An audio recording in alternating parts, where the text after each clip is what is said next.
Hi, I'm Suzanne Nossel. I'm the CEO of PEN America, and I'm delighted to welcome you to PEN Presents Beyond Representational Politics in Publishing. And I'm thrilled to be moderating this important discussion. At PEN America, we believe that the historic exclusion of certain people and voices from publishing is very much a free expression issue, and it's something that we can and must tackle as an organization with a mission to both celebrate and defend free speech.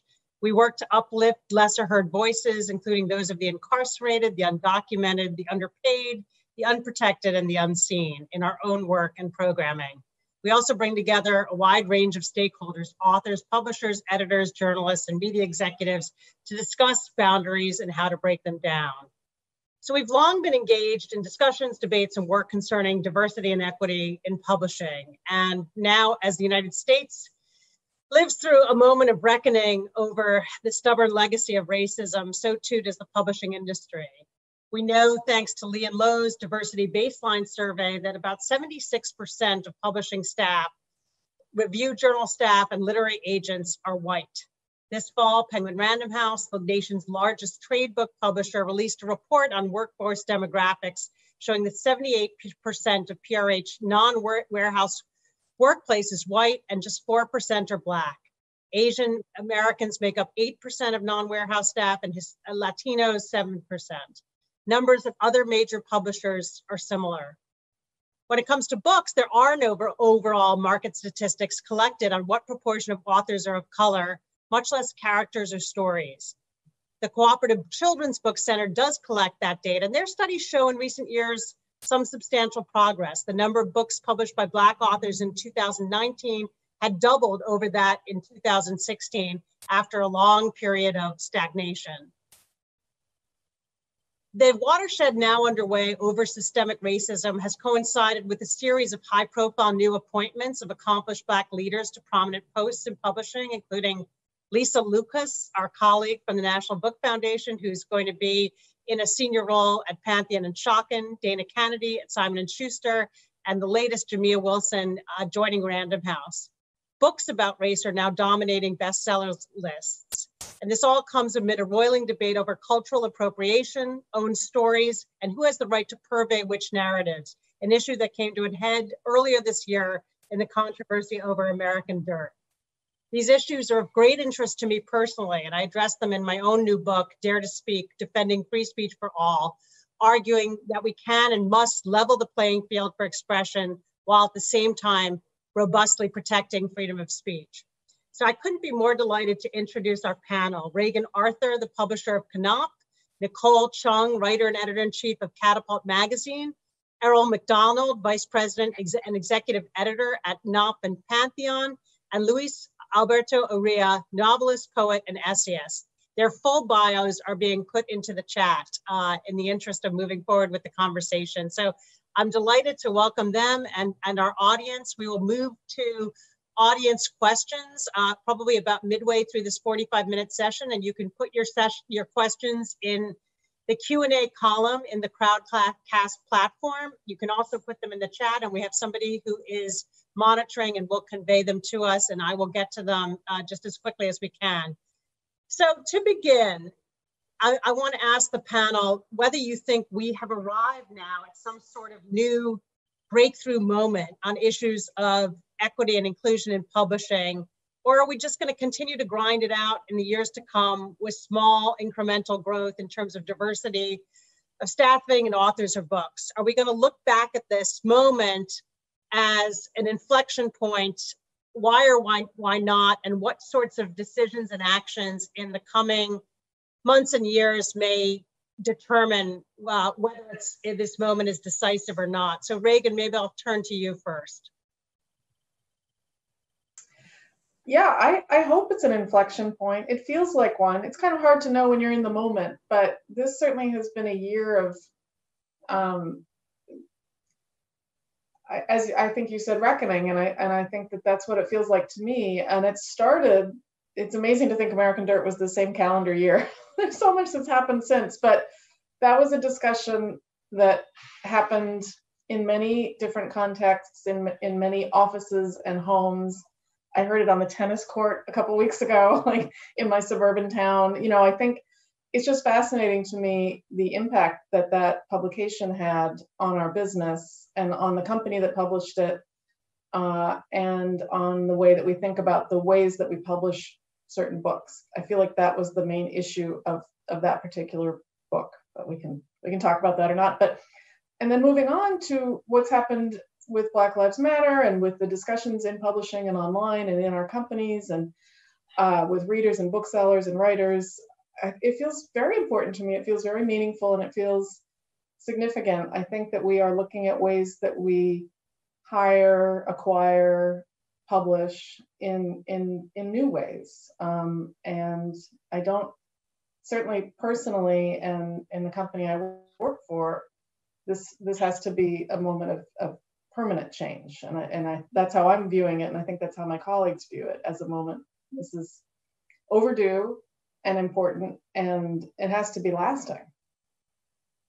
Erroll, you've been at this a long time. I'm curious what you think. Do you think something different, materially different, is afoot now? Or is it of a piece of what, you know, what, in terms of what you've seen sort of for many years? More people of color have been appointed to senior positions in publishing in the last year than have been appointed in decades. So yes, I think we are at an inflection point, but only at the beginning of that. Because right now the emphasis, insofar as diversity and inclusion are concerned, is on the gatekeeping functions, namely editorial. But until we see this kind of diversity and inclusion in all aspects of the publishing chain, from sales and marketing to publicity to even book selling, I think we have a long way to go. Luis? Yeah, I agree. I do think it's a moment of great change. You know, I think you're seeing a lot of Latinx writers of all stripes getting opportunities. They're unbelievable talents out there. But, you know, I started out my career in the beginning of the 90s. And I will say, you know, coming up from the Southwest and facing New York, it was shocking to me. And the things I heard from editors in the rejections were, you know, made me want to be a rabble rouser. But I think it was partly the issue of geography, not just culture. And I think you're seeing, it's in my experience anyway, that the great monoliths of publishing have turned their eyes westward. And you know, can you elaborate a little bit about what it was that you heard back then that shocked you? Well, here comes the revolution. No, yeah, it was.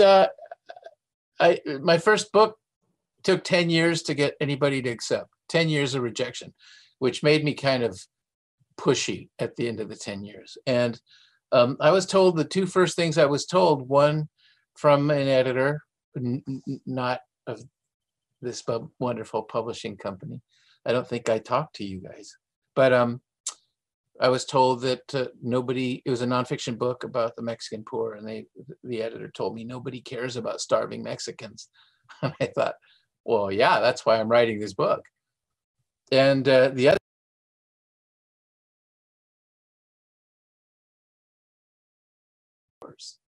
Wow. I don't think people hear those things now. Not people I know. And you know, I have good relationships with lots of people in publishing, and I see really a lot of pain, I think, over inequities and inequalities, and a desire to open opportunity, pathways to opportunity, and responsible interaction with those authors, you know. And people have asked me for help, and I've been trying to help as best I can, you know, trying not to grab glory or credit for it, but just steering people to people. That's part of it. I think part of the issue is also going in representation. I think agents are also transforming at this moment. You know, it's not just Latinos, but of course that's my, that's my contingency. So, Nicole, your thoughts? Yeah, I'm a fairly recent debut author, and as an Asian American writer, I do think my race and my experience was certainly relevant at every step of publication. And I want to say up front, I had kind of a dream publication experience. I was with an indie press, I was with Catapult, and I had kind of support that a lot of writers just dream of out of the gate.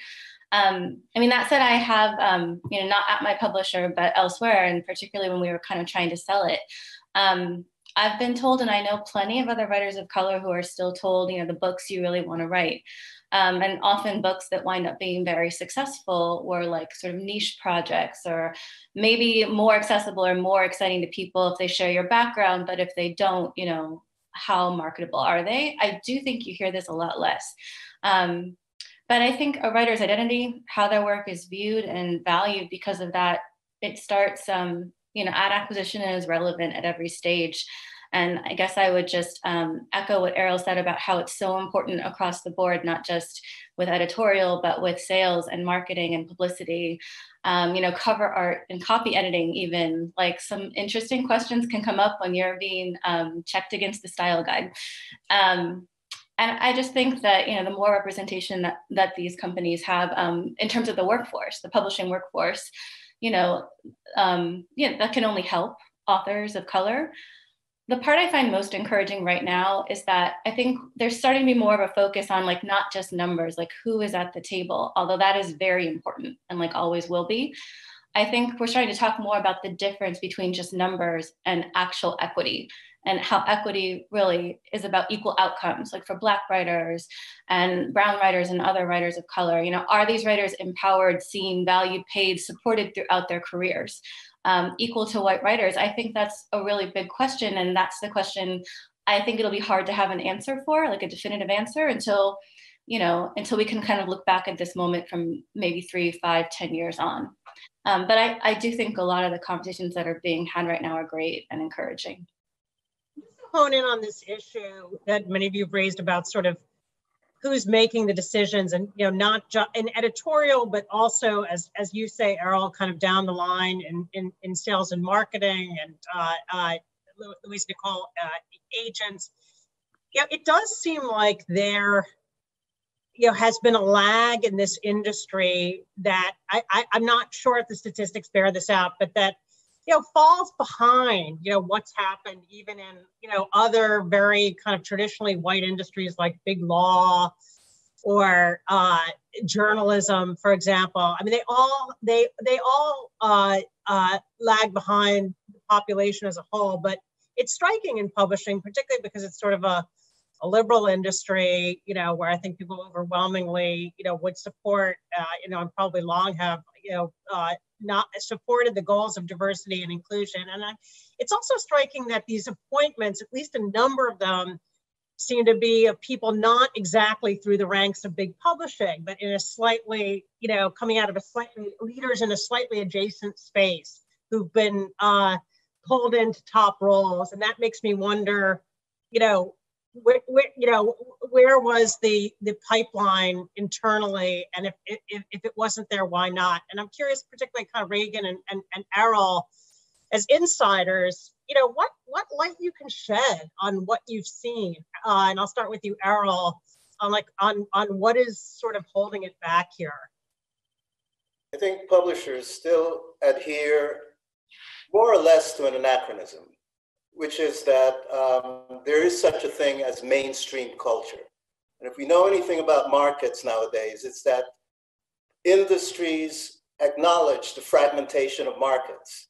And we are not so much at an inflection point, but an inception point where publishers are beginning to understand that diversity and inclusion is good for capitalism, for their capitalist values. And that the more markets they can serve effectively, the better it is for the bottom line. And why has that been sort of slow to dawn when so many other areas of consumer marketing, maybe they weren't that are ahead, but it seems like, were they a little ahead or not, or do you think not? Well, when I started out in publishing, I was flummoxed by this category, the general reader. And I had no idea who the general reader was. It certainly wasn't me, because my tastes are peculiar. So I never understood who this general reader was. And I think to a certain degree, publishers have been traditionally guided by that notion of the general reader. And the general reader tended to be essentially a white, middle to upper class reader. Lady, my mom. Nowadays, we're imagining a multiplicity of readers, all kinds of readers, and understanding that is what we're in the business to do, not only culturally, but economically. I mean, that sensibility of this, this false commonality, this generalization, it came to me once I reviewed flap copy, and I realized I was guilty of using this phrase that someone else was using, which was, you got to sum up your copy in some way, in some rousing way. So you say, this novel is a testament to the way we live now. And I just thought, who? Who's we? And I just realized, and I know I have written that flap copy myself, but that assumption of we, when it's, or what we is, all right, my grammar's all over the map here, but you see what I'm saying? We have so many assumptions in our business about it's absolutely true, who the reader is, who we're publishing towards. And Suzanne, to answer your question about who we are in the companies that are making these decisions, it's been institutionally weighted toward, geographically, you had to live in New York, pretty much, maybe Boston, maybe San Francisco. You had to have a source of income to support. My starting salary was $15,000 a year in 1989, and I had to have a second job.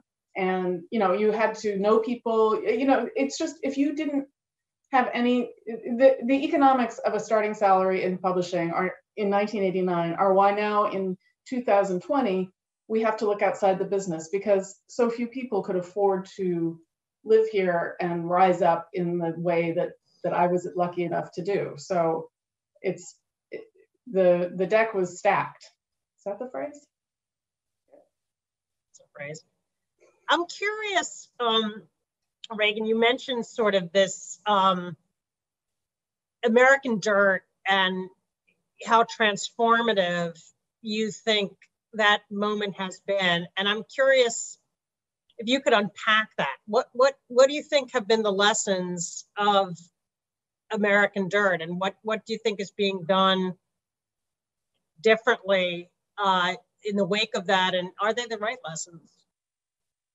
Well, I want to say up front that I bid on that book, so I just want to put that out there. I thought it was terrific. I thought it was a thriller, and I remember saying to Amy, who's a friend, I said this is the best mother-son adventure story since Room, and you can have that for your sales handle. It's yours. And I think that when I saw things happening around it, and I'm friends with the publishers, it's hard not to divorce yourself from people who had good intentions. But then when I look back and I see the way that it was written about, the perhaps fact checking that didn't happen, assumptions that were made, I can see, I probably could have made the same mistakes, except for I didn't see it as a literary novel. I saw it as a commercial thriller. And I think perhaps that was a difference that set it on this path towards the problems it encountered. Does that answer your question? I'm not sure. It's well, very hard to talk about. I'm curious. I'm curious about what you think, how you think publishers or other players in that value chain would do things differently in the wake of American Dirt. I mean, would a writer who is not definitively Latina, although I think Janine Cummins does consider herself Latina based on her Puerto Rican grandmother, would that book get bought? Would that book be sort of rejected out of hand? How would this unfold now? It's a discussion we had at the time in my company. It didn't prevent us from bidding on it, but it was a question that we raised. I'm interested to hear Luis's, maybe he's biting his tongue behind his hand, but I don't know. What do you Reagan. I was so lucky to have, worked with you for so many years, by the way. I just wanted to say that Little Brown has been really great to me. I think a book like that, I will be diplomatic about it, is a cartoon version of what those funky little brown people do. And people who don't know better swallow the cartoon, including the readership. That book owed a lot of its veracity to a lot of other writers that had things lifted from them. That's as far as I will go, but I can name you exact page numbers from some of my books that are in that book. So, the issue happened when people who knew better stepped up and said, wait a minute, who's responsible for this?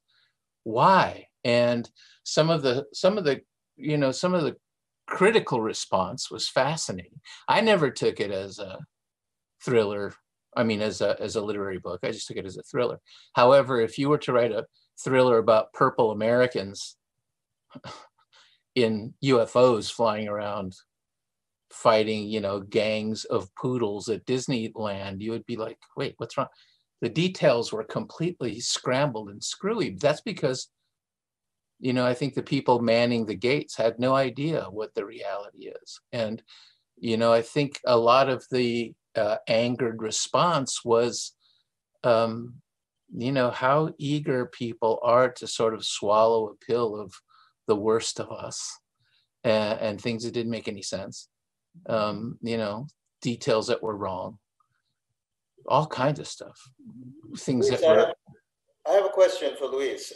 Yeah, sure. What would have been a corrective in the publishing company?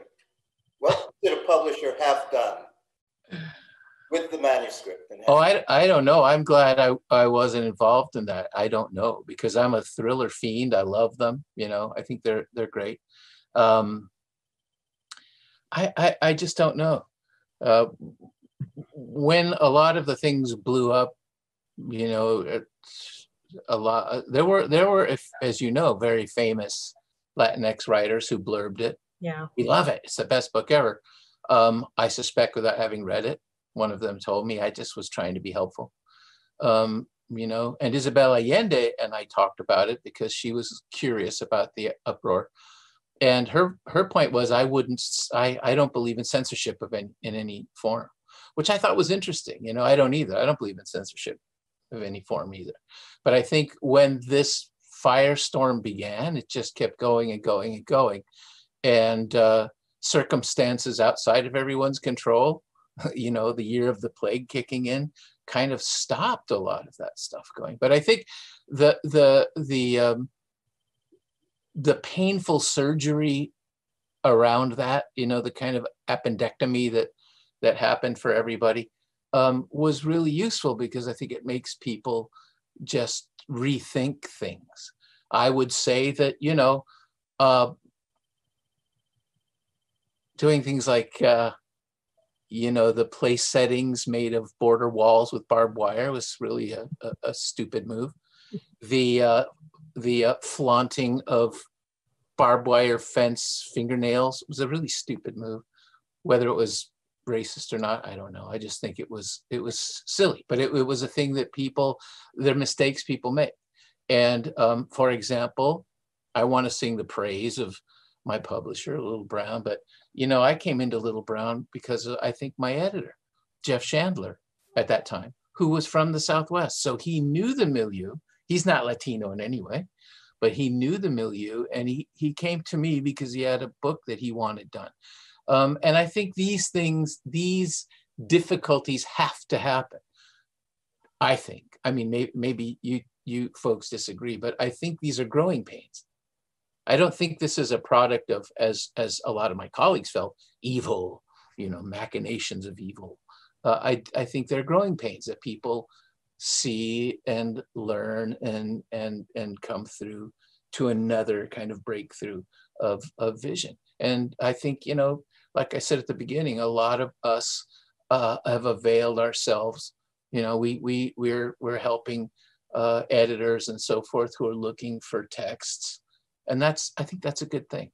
I think that's a very good thing.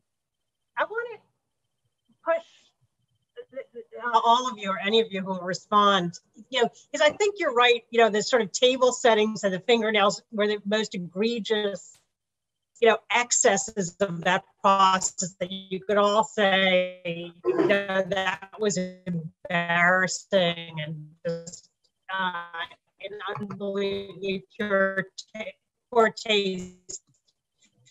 But I'm curious in terms of the more fundamental question, and it's something that comes up a lot, Ken. That shouldn't be fixed boundaries in terms of who can tell which stories, and yet, we struggled with how to respond to this because we, as I said in the beginning, we have a deep commitment to amplifying lesser heard voices, and we're very, well cognizant of the exclusion and the limitations, and those issues really seem to come to a head. So I'm curious though, if any of you may, and Nicole, I'll start with you. Do you have thoughts on how this type of question should be approached differently and appropriately going forward, where there is a story that someone has told that is from a background not their own, that maybe has been researched and vetted somewhat, but had it ever be fully, and how that should be thought about and approached. Should it be approached, or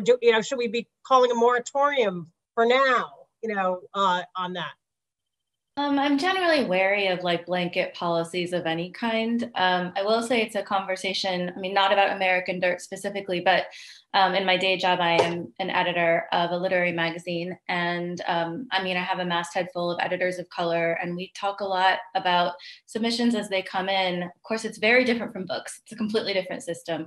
But, one factor, I wouldn't say the only factor, but one thing we're always talking about and thinking about is authority in terms of storytelling. One of the first questions I have about a draft, if I get it, is, what is the story here? Who's the writer? Is this a story that is really theirs to be telling? And by that, I don't necessarily mean they have to share a background, say, with the protagonists, but this comes up a lot more in nonfiction. Actually, since I publish a lot of essays, you see a lot of people who are maybe looking to interpret realities that they haven't lived. You see a lot of people whose narrative that they want to tell is relying very heavily on people who are not them, whose lived experience they don't share. I won't say that's always a hard no. I'll say it's something I always notice, that I've trained myself to notice as an editor, that I'll always have questions about, that I'll want to maybe talk through with the writer if I'm really interested in a piece or a work, or sometimes it is grounds for passing because it's not right for me or it's not right for the publication. So I would just say I don't know about a moratorium. And again, I kind of just always question how useful a blanket rule is for people, but this is something I think and talk about a lot just in my day job, and something I think about as a writer too when I'm telling a story. Is it mine to tell? I think it's a good, healthy question for writers to ask themselves. What do you say, Erroll, to this? I am profoundly unnerved by notions of authenticity, authority, veracity, because I think they court totalitarian parlance. The fundamental question for me would be, who gets to police authority? Who gets to determine authenticity? Whose veracity is it? And those are questions that should keep us all up at night in this business. I agree with you totally. But you think about this, who can tell someone else's story? And one of the arguments around this book, which I don't want to go over a lot, but I think it's indicative of things. It's exactly what you're saying. Who gets to tell the story then? And I think there are any number of people who can tell the story of other people well. You know, Malcolm Lowry was a hell of a writer about Mexico, you know. John Reed about the Mexican Revolution. Paul Theroux's latest book on Mexico. Some of the leftover rage about that last kerfuffle, you know, kind of affected that book, because there were people in the Latinx community saying, how dare he? He can't go to Mexico and write a book about it. Well, he did, and it's kind of an amazing book. So I agree with you. The policing aspect is nerve-wracking, but I do think that, you know, there are folks that at least can help steer some of the more egregious problems.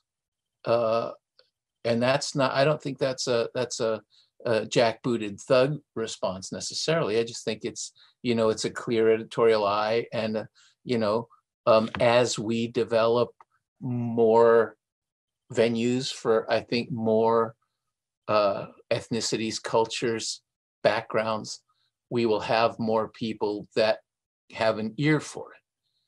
And that's just a learning process, in my opinion. And it's getting better, I think. You know, Flatiron Books, of course, you know, took great pains to rectify people's ill will, right? So I think things are evolving in their own way. But I do think, in response to what you say, it's in their own way. I don't know that it can be dictated from anywhere. I don't think that, you know, I don't think that Reagan can now appoint, you know, a czar of Mexicanness or whatever. You just can't. None of you can do that. It's a process that develops. But I think one of the regulating factors is the occasional, you know, outrage of the populace. Show up with their torches sometimes. Or their Twitter accounts. Yeah, they're burning Twitter. Yeah, exactly. Well, we have some questions from the audience. I'll throw out one to anyone who wants to answer it, and I encourage other audience members to share your questions with us. Is there anyone who has ideas for reparations within the publishing industry? When I think about the amount of co-option, theft, and erasure that has gone on within the publishing industry in the US, usually in the name of white supremacy and the control of information, I wonder about any imaginative ideas for reparative acts that could be done. And I mean, Louis, you sort of alluded to Flatiron and kind of a restorative effort. And I'm curious, you know, how any of you sort of see that, and Erroll, you know, do you think that's warranted? Is that the right way to think about it? I'm not sure I understand the question. Reparative acts towards whom? Benefiting whom? I interpret it as, you know, communities and writers from communities that historically, you know, were excluded or had limited opportunities to publish. Well, I firmly believe that, you know, it might not be a bad idea for a consortium of publishers to develop outreach programs in communities that were described as non-reading communities once upon a time. I mean, when I started out in publishing, I was told that books by or about Black people would not sell because Black people don't read. But, you know, it occurred to me that white people don't read either. So I did not take that to heart. But to the degree that publishers have adhered to this notion over time, I think it would be good for them to engage in outreach programs to underserved communities to communities underserved by the publishing industry traditionally.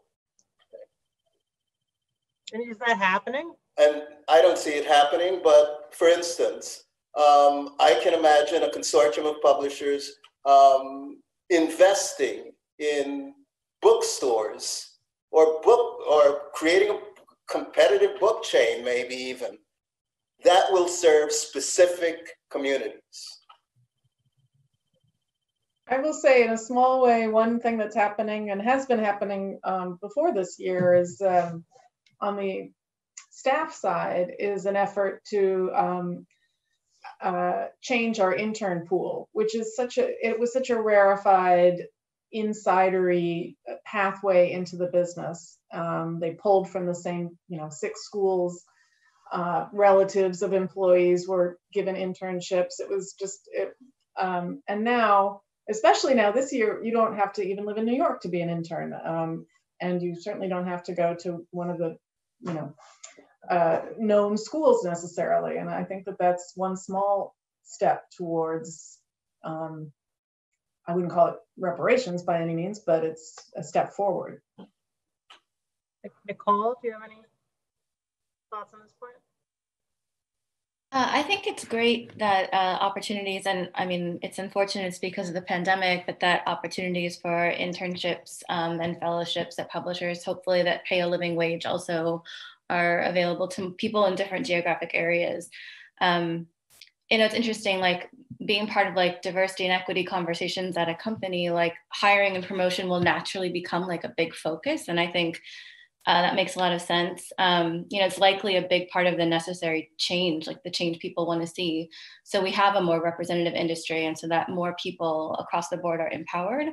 I also think on the flip side, making sure, and I know that this is something that everybody here is already thinking about, but just the fact of like, how do you retain then and support that staff once they're in? A lot of these hires take place like at the intern and entry level, and that's great. And I think, it's just, you're looking at like who really has, who like you want to retain and support and empower these people because they are your future leaders.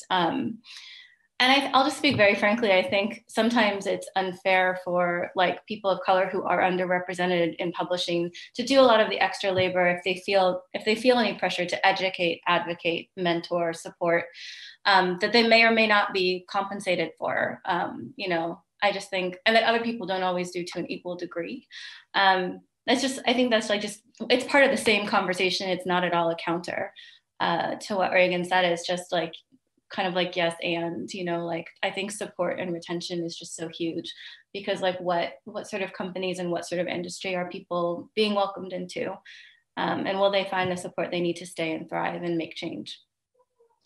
I mean, speaking of payments, there was a hashtag that sort of took off a few months ago, Publishing Paid Me, and it was a very lively exchange where authors of all different races were coming clean about what advances they had received for their books and trying to piece together disparities on the basis of identity. And I from what I could tell from where I said it, it sort of struck fear in the hearts of publishers because this is kind of the special sauce and one of the key levers of the business that has always been, I think, kept under wraps, as it is in many, maybe most industries. So nothing that unusual there, but this push to make it public. And I'm really curious what people made of that. I mean, do you think it was healthy? Would more transparency be part of the answer here? And what form might that take? And are there sort of downsides potentially to publicizing advances? Yeah.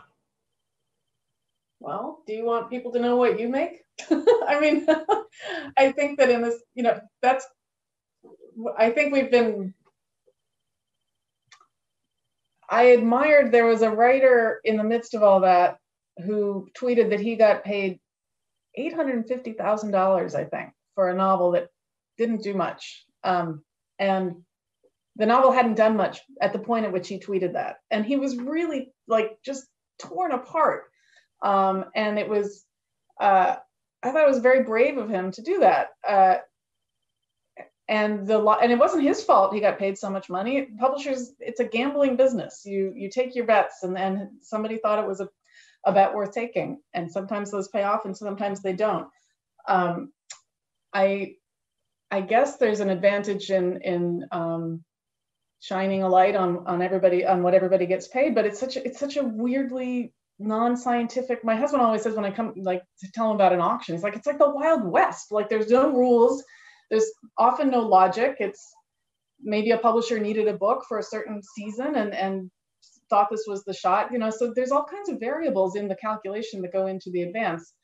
I can certainly see reasons why it doesn't, questions about the equity of advances, but they're all over the map. I don't know what I'm saying here, except for opening up the books like that. I don't mean to sound like I'm keeping dark secrets, but it just seems like a slippery slope. Yeah, I mean, look, for what it's worth, as a nonprofit, we actually have to disclose that. Oh, that's right, you do. Okay, yes. I'll go.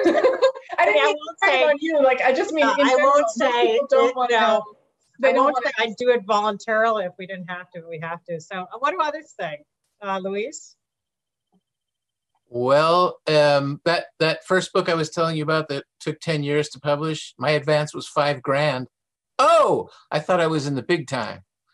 You know, I think the worry about mega buckage seems to be wrong. I don't, you know, I'm not really concerned about what other people are getting in their advances or not. You know, but the editor, my old buddy Jeff Chandler, he used to tell me, you know, you should think about the long run. You should think about the long run. And he kept telling me, you know, you may not be selling 1 million copies a book, but your books are going to be on the shelf forever. And I thought, oh, thanks a lot, pal. But you know, he was right. I was just going to say that book that he bought for $5,000 is in. Oh no, like it wasn't him. He paid me. You guys paid me. Oh, okay, that's right. That's right. Well, no, that's my first book, Across the Wire. It's in like its 35th printing now. Yeah, 35th. Thank you. So you think it's sort of? I miss you so much, but yeah, I mean, coming to you was the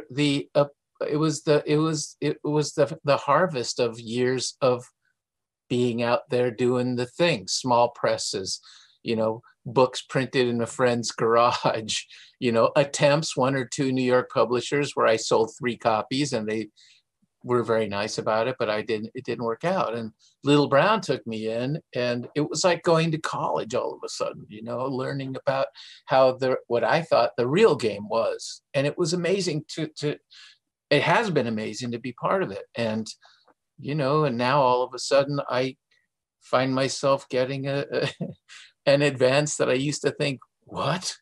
About other people. But I'm not sure it changes anything. I think the point is what you're bringing to the book, you know, and I've seen our publishing company take books that might not have had a chance, but, you know, people believed.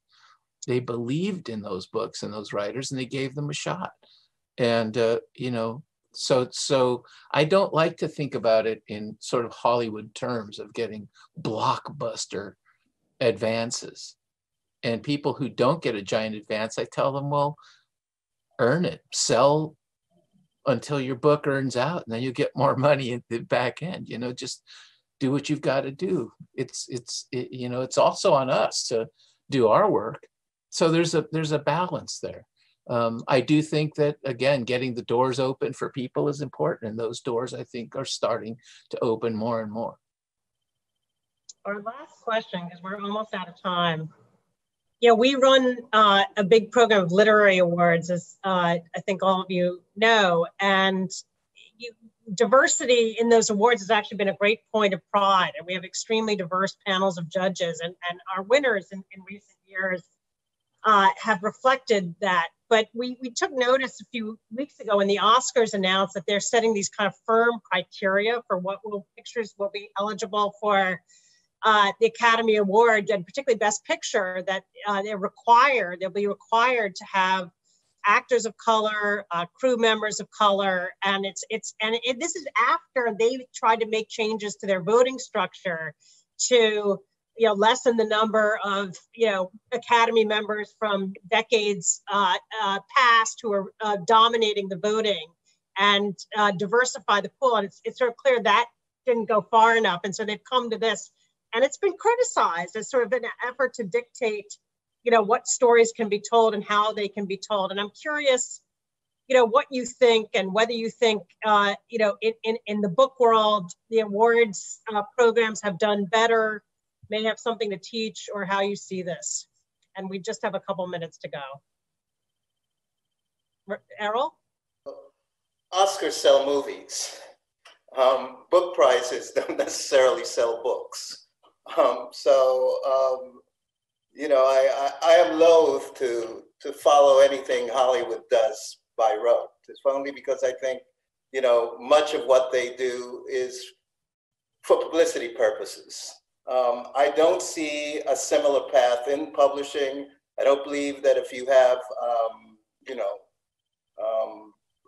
I can't imagine what kind of criteria you would have for books, given what books are supposed to be about. Anyone else? You think are book awards part of the driver of change here, or not really? So, I mean, it's been very exciting to me to see the prize winners of the past 5 or so 10 years. I think it is it's a much more diverse and interesting field of finalists and winners than it was 20 or 30 years ago.